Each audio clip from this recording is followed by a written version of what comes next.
हा काय करायलीस? Good morning. आता पाणी आलतं. हा. पाणी भरलं आता आणि मग जेवण करतो. भरलं गेलं पाणी? गेलं. काय खायला लागलीस? शेंगदाणे भाजले आता भडक करतो आता. हा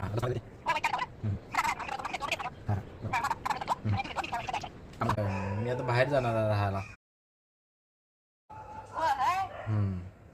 ते ना मुला मग तिथं राहायचं कसं कसं रूम घेणार आहे भाड्यानं राहायला. न मित्र मित्र नाही, एकटाच. होय. होय काय होय खरंच? काय उडाई ना खरं काय रे. होय. हा ते ना मग भाडं किती हाय? भाडं आहे की. आणि मग मला जेवणाचं कसं कसं तिथं बनवून खायचं. बाबा मग कसं नको बाबा मेस लाव. करतो की मी बघतो, ट्राय करतो 1 वर्ष तरी. थोडी दिवस बघ मग. मेहनत आणि मेहनत करायचं जरा हे बघूया देऊ तरी. काय? हा थोडीशी चटणी आणि तांदूळ देऊ का याच्याकडनं? अजून मी तर काय घ्यायली जाऊन तुला जेवण करायला द्यायला लागलीस. अजून जाय नाही, अजून बघायला लागलोय. जाणार मी म्हणतोय तर पुढच्या वर्षीपासून. म्हणजे तुझं कसं? हे हाय नमस्कार अक्षय. आता जस्ट मी माझ्या आईसोबत बोललो आणि असं वाटलं नव्हतं की इतकं मला रिलॅक्स म्हणजे धाडस केलंच शेवटी.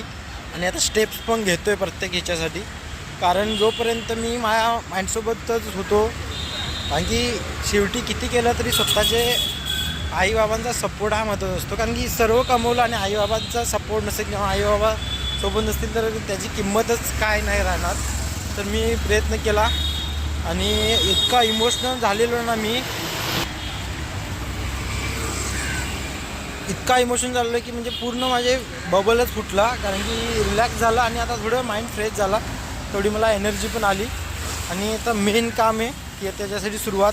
आणि माझं प्लॅनिंग अजूनपर्यंत कोणत्या गोष्टी जसं प्रॉपर नाही किंवा मी स्क्रिप्टेड नाही आहे. पूर्ण हे ऑर्गॅनिकली मी जातो आहे, कारण की झिरोपासून मला कनेक्टिव्हिटी करायची आहे, लोकांपर्यंत पोहोचायचं आहे, कस्टमरना माझा प्रोडक्ट द्यायचा आहे. कारण की हा माझा माइंडसेट आहे की मला स्वतःचं काहीतरी बनवायचं आहे. त्याच्यासाठी मी प्रयत्न करतो आहे. एकदम छान वाटते. आणि आता मी डिसिजन जो घेतलेला आहे तर सिद्ध करायचं आहे मला स्वतःला. आणि त्यासाठी विश्वास महत्त्वाचा. जसं की मला तर माझ्या आईवरती, माझ्या आईचा माझ्यावरती विश्वास आहे, तसाच मी माझ्या कस्टमरांसोबत करायचं आहे. कारण D2C ब्रँडमध्ये डायरेक्ट टू कस्टमरमध्ये हेच आहे की तितका ट्रस्ट बसला पाहिजे लोकांच्यावरती की हा माझा प्रोडक्ट नक्कीच घेतला त्यांनी तर त्यांना पण आनंदी वाटेल, त्यांना पण ते ठीक वाटेल की हा प्रोडक्ट आमच्याकडे आहे. छान वाटलं तो म्हणजे काय ना काहीतरी त्यांची कमेंट असली पाहिजे, त्यांना रिलेशन झालं पाहिजे. तेच तर आहे.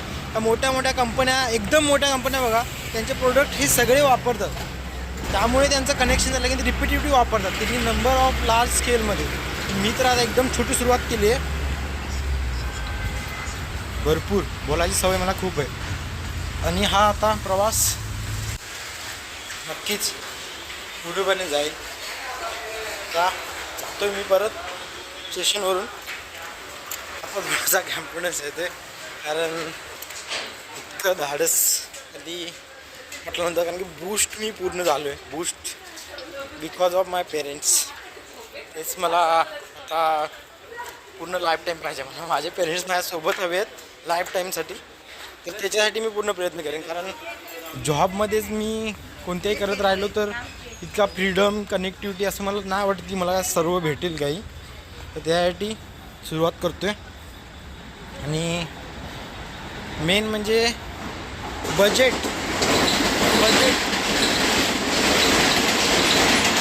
आता आलेली आहे ट्रेन, तर जाऊ बघू हा प्रवास कसा राहतो आहे आपला. नक्कीच बघत राहा, कॉमेंट करत राहा, शेअर करत राहा. तुम्हाला काही वाटत असेल तर कमेंटमध्येच द्या धप्पा. मी रिप्लाय देईनच. चला तर असंच भेटत राहू.